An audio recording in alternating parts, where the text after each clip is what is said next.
During Artown, there are multiple events every single day during the month of July. If you'd like to see what all is coming, Artown's website is artown.org. We started taking a look at the classical music offerings during Artown on last week's program, and we continue this week.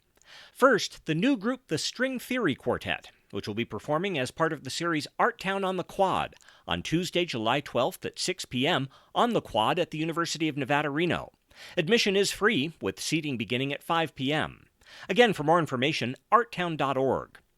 A few days ago, I had a chance to speak via Zoom with all four members of the String Theory Quartet, violinists Ruth Lenz and Jessica Escobar, violist Dustin Budish, and cellist Johnny Lenz. I think which voice goes with which person is pretty clear as the interview progresses. I began by asking where the name String Theory Quartet came from. Jessica replied.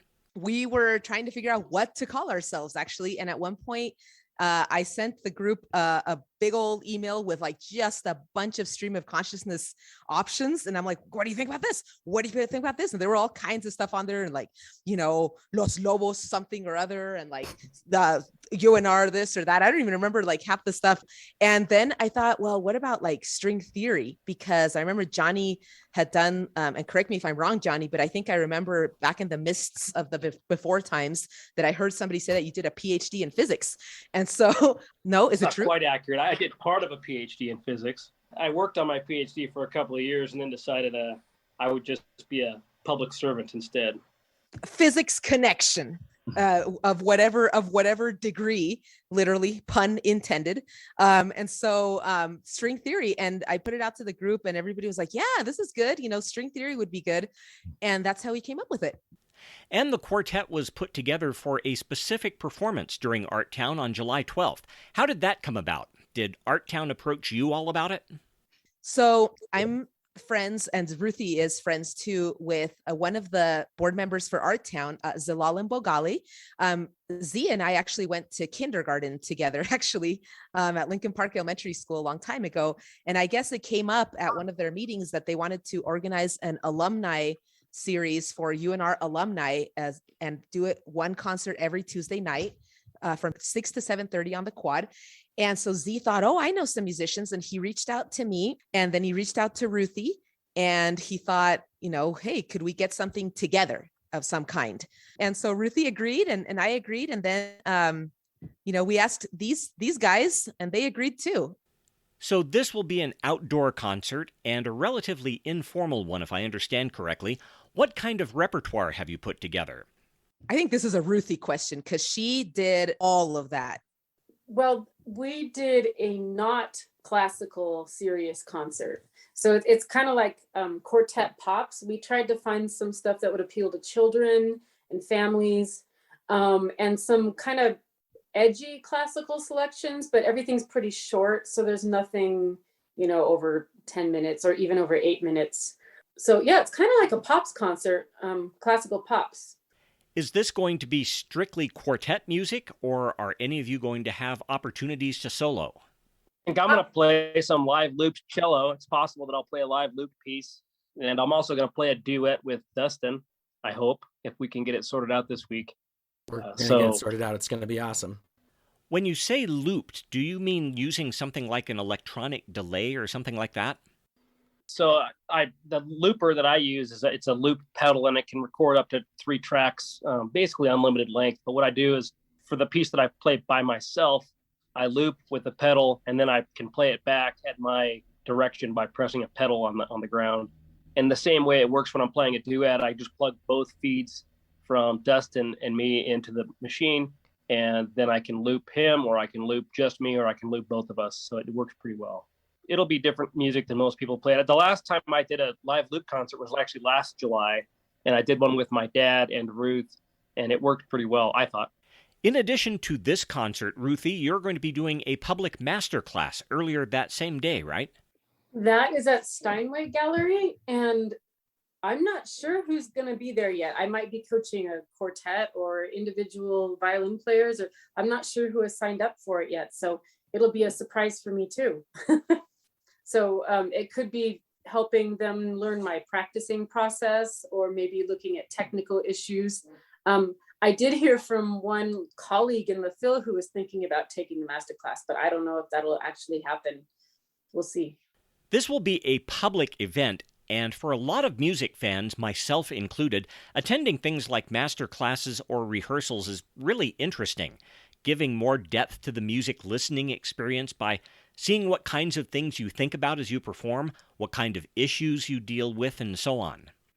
I think in Reno, we could do more open rehearsal situations with a lot of stuff. I think I've been places where people come to the first rehearsal and the performance, so they hear the big difference from the beginning to the end, and it's people do enjoy that.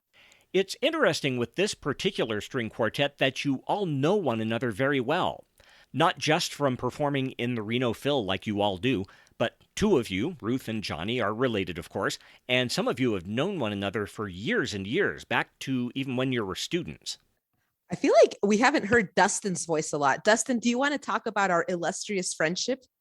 Sure. I mean, I feel like we're all relatives in a way because we've known each other for so long, but Jessica and I have known each other since middle school, back to Sparks middle school days, and let's not talk about how long ago that was.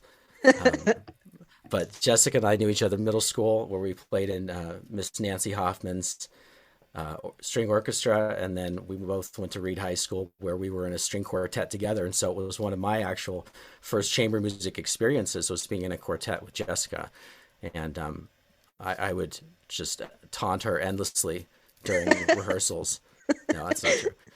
I did say something to you once about your vibrato, didn't you, Jessica? Well, I was going through my old music, and I still keep my music from back in those days. And I have like some sheet music, like photocopies of sheet music that we played when Dustin and I were also stand partners in the orchestra, because Dustin was playing violin. Dustin plays more than one instrument, and he was playing violin, and I was his stand partner, and he was concert master, and I was sitting next to him.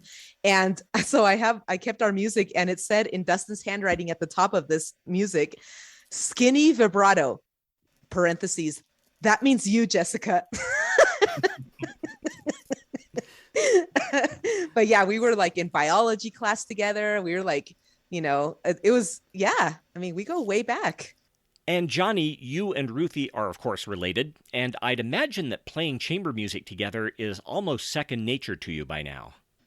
Yes, Ruth and I play a lot of chamber music now, but when I was a little kid, our skill levels were very different. Basically, actually, they still are very different. But especially when I was a little kid just learning to play, she was off playing professionally before I'd really even started playing Twinkle Twinkle. So playing chamber music together as a family didn't really happen until I was an adult.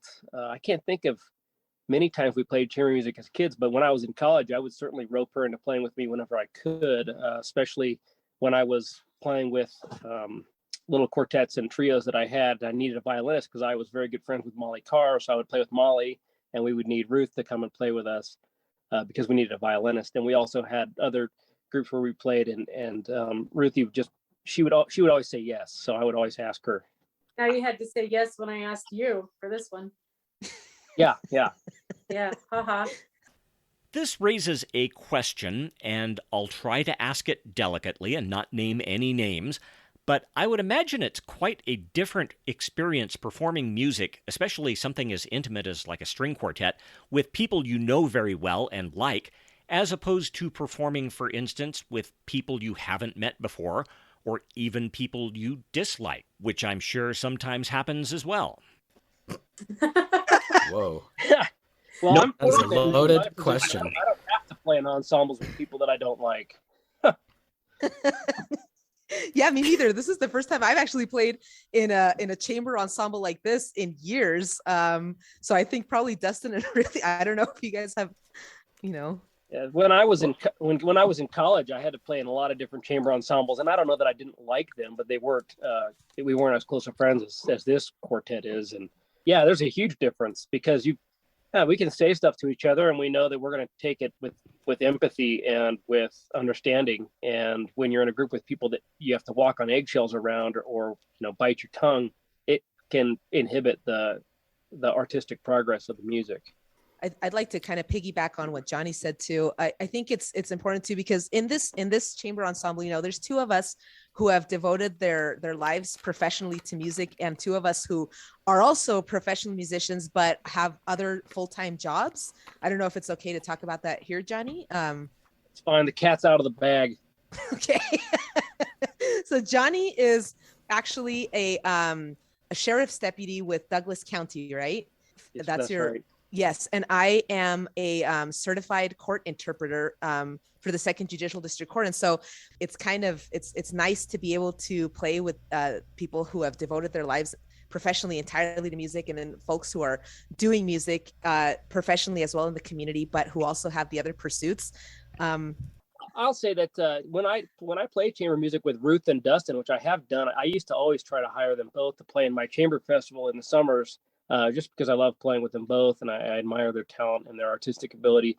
But I always am the one picking the repertoire, and I usually pick something that showcases my skill set and what I'm good at, because I have some things I'm very good at on the cello and some things that I struggle with. And having Ruth pick the repertoire added a different challenge, because it wasn't pieces that I know, and it wasn't pieces that I knew I was going to be able to shine on.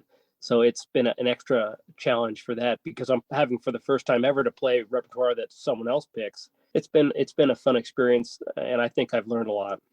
I could piggyback maybe one more thing onto the whole magic of chamber music thing. When you know the people you're playing with really well, the whole magical part of playing chamber music with them is that you kind of can guess what they're going to do musically before they're going to do it.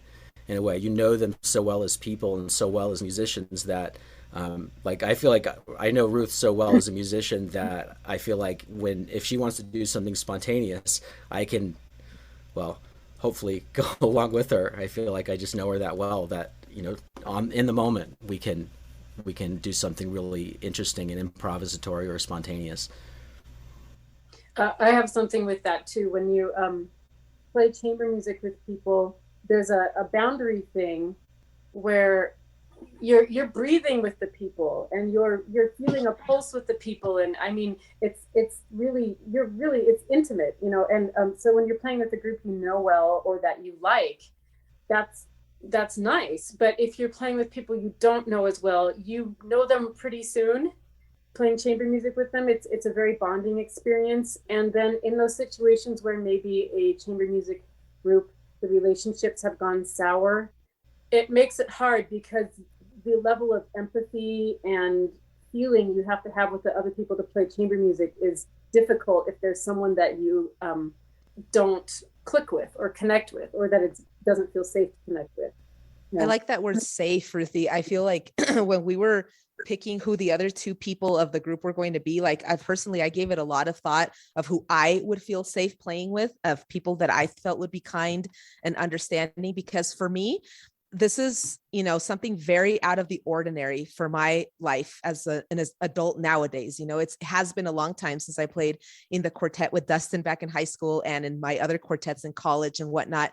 And so I really needed to feel that I was going to be among friends, and that, it was going to be okay, because I'll tell you, I don't know about you guys, but if I'm playing and I even detect somebody furrowing their brow over something that I've done, or I feel that I'm being judged, that is such a knock to my confidence, when I'm already feeling that I'm pushing the limits of my own comfort level to do this. I mean, I'm with the concertmaster of the Reno Phil, who is my good friend, but still, we've not played together in this capacity. You're very exposed. There's nowhere to hide. The other guy here is the personnel manager for the Reno Chamber Orchestra.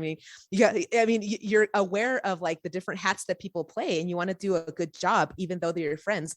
So I couldn't do it if they weren't so kind and supportive. And we've been having a really good time at the rehearsals, I think.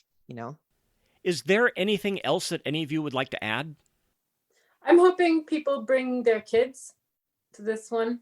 When we were rehearsing, Johnny's kids and my son were playing, and a few times they came in because they were so excited about the music we were playing. Other times they weren't, but they came in, and Johnny's daughter was standing behind him at one point, and her face lit up because she was so happy about what we were playing. Yeah, I think come to the concert to hear what we're going to do, because a lot of it is going to be fun surprises of repertoire that you probably wouldn't picture a string quartet playing. The members of the String Theory Quartet, violinists Ruth Lenz and Jessica Escobar, violist Dustin Budish, and cellist Johnny Lenz. The quartet will be performing next Tuesday, July 12th at 6 p.m. at the Quad at the University of Nevada, Reno, as part of the concert series Artown on the Quad. Admission is free, with seating beginning at 5 p.m. For more information, artown.org.